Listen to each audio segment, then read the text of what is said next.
What's going on, world? It's your boy, Zac Talley. Thank you for following and tuning in with Dear Trauma Podcast.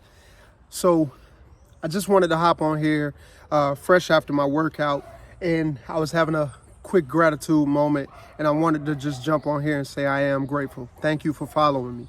I've had a few friends reach out and say, hey, bro, what are you putting together? And that's a whole episode within itself.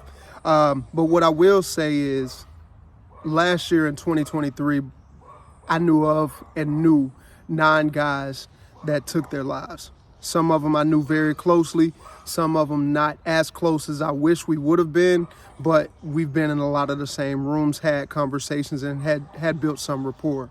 And I was so busy, so convoluted with my own life that I didn't get a chance to stop and feel it. And towards the end of the year, I started having some mental issues, and as I was seeking the help and doing the work, I realized how much I missed. And it really resonated, it really hit home, and I decided, you know what, we've got to stop doing this to ourselves. Dear Trauma is a way to try to at least start the narrative and start normalizing people like myself who've dealt with depression, anxiety, PTSD, trauma. We got to start normalizing the conversation.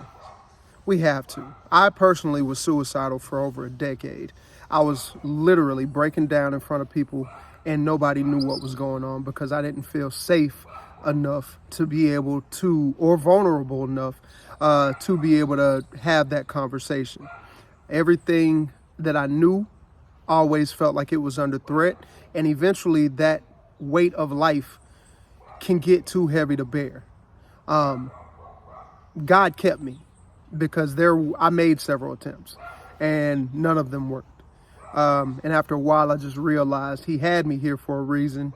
But for the last few years, I actually sought out that reason and was catching hell trying to figure it out. And then it hit me like a ton of bricks that this is what I'm supposed to be doing. So, like I said, on here, we're going to definitely be talking, mental health, mindset, and healing forward. Because at the end of the day, we all got to put in 1% a day minimum to be able to get where we're trying to go. But we've got to start healing and stop taking in all the desensitized crap that we're being fed every day. Anyways, I've got a lot of great stuff headed y'all's way. I've got a lot of great guests already lined up. We're working on the back end to get things going. But if you have a story that you want to tell, reach out. Let's talk. I'm here for you, and I'm here with you. You got to remember, a village is not a neighborhood. It's a brotherhood. Do the work.